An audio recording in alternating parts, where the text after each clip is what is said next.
I'm no psychic, but I can guarantee you that somewhere, right now, someone is saying we should start a podcast.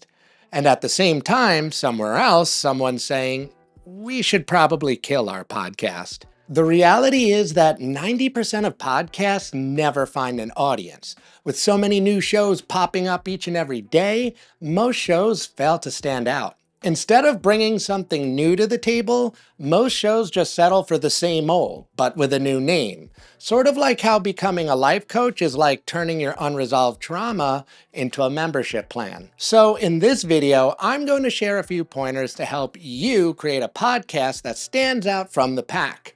I've been producing podcasts for over 10 years now, so believe me, I know a thing or two because Whoa, I've whoa, hold on, What? Vince. That's trademarked. It's trademarked? Yeah. Okay. Sorry. I know stuff. Let's get into it. First tip, do your market research. While it's tempting to run with the first idea that pops into your head, you should really scope the landscape first. One way to do this is by browsing platforms like Spotify, Apple Podcasts, and even YouTube for shows in your target category. Read the description, skim a couple episodes, and get a feel for how they position themselves and where you can actually add something new. Make sure you take note of things like ratings, engagement, and followers. Just because a show already tried your idea doesn't mean they executed it well, or that anyone gave a damn.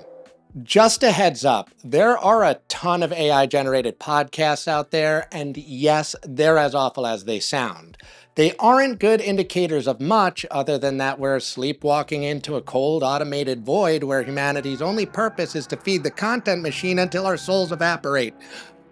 So don't waste your time, just focus on analyzing shows that are authentic. Another great way to research podcasts is by using tools. One tool that's helpful is Listen Notes, which is basically a search engine for podcasts. You can use it to not only search for podcasts, but search for episodes of a podcast by topic and keyword. Another great tool is Podchaser, which is more like a Rolodex of the podcast world. You can use it to get important details about a show, find similar shows, and more. All right, next tip, sharpen your scope. One of the biggest mistakes shows make is conflating a category with a theme. We produce podcasts in the healthcare space, and one pattern that we see is businesses saying that they want to create a podcast about something broad, like healthcare technology. Cool, but what about healthcare technology? You need to go a level deeper than that. Are we talking about a specific technology or a problem that it solves? And what perspective are we viewing this technology from? Clinical, business, IT, or something else? Broad is the most common approach and consequently the most common pitfall. A new podcast is not going to win by being broad. It wins by being focused and accessible to your target audience. Another way to stand out is to mix up your structure. Most podcasts follow the same formula of host interviews guest, and there's nothing wrong with that. But just because you follow that format doesn't mean you can't get creative with the structure. Look at shows like Hot Ones or Comedians in Cars Getting Coffee. They follow the same host interviews guest formula, but with a fun twist.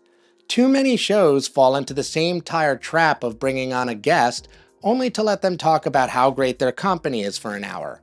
If I wanted to stimulate my brain by witnessing people patting themselves on the back for an hour, I'd watch the Oscars.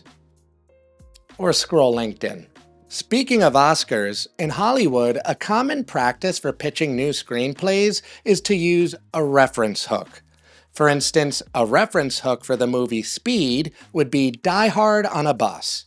For Avatar, the hook would be Dances with Wolves in space. You can use this approach when creating the format for your own show. Just draw inspiration from different places and fit the format into a reference hook that keeps your show interesting. Next up, diversify your guests. If your show follows the classic host interviews guest format, know this: your show will only be as strong as the people you invite on. When you're first getting started, you'll need to proactively search for guests to have on your show. Do your homework on every prospect before you send out those invitations. Read their work, check out other interviews they've done, and try to determine if they're a good fit for your audience. As your podcast starts to grow, the dynamic flips. You'll start receiving a bunch of pitches for guests to appear on your show. The problem is that those same guests are sending the same pitches to every other podcast in your space. And they're probably talking about the same exact things on them too. Do the research on every guest that crosses your inbox. Are they oversaturated? If so, can you find a unique angle for them? But most importantly, try to determine, are they even interesting? Here's one that goes overlooked. Find your signature. Try to find something about your podcast that's recognizably you. It could be a recurring segment. For example, eMarketer's Behind the Numbers podcast always kicks off with a trivia question. Another great one is Armchair Experts Fact Check, where the hosts go back and fact check the entire conversation at the end of the episode. If your show includes video, think about having a visual signature too. Dr. Eric Bricker from A Healthcare Z is a great example. Every video on his YouTube channel features him teaching at his signature whiteboard with his signature white shirt and tie. It's simple, memorable, and instantly recognizable. Last up, do not rely on AI. Not everyone's going to agree with me on this one, but I'm sticking by it anyway. Do not lean on AI for creating your podcast topics, questions, or scripts. Doing so can be a problem because LLMs like ChatGPT don't actually know anything. They just predict words based on patterns from what's already been said a billion times before. Sure, what it gives you might sound great on paper, but it's literally unoriginal, and you can't stand out if you're unoriginal. You can use AI to rephrase questions or research guests and subjects, but don't let it drive your creative process. And always double check whatever it gives you because it gets things wrong a lot. The last thing you want is to ask a guest about a book that they never actually wrote. That would be embarrassing. And funny, but mostly embarrassing. And that is all she wrote.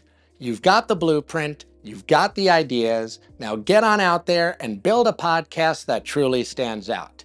I'll be looking for you, and if you follow these steps, I won't have to look hard.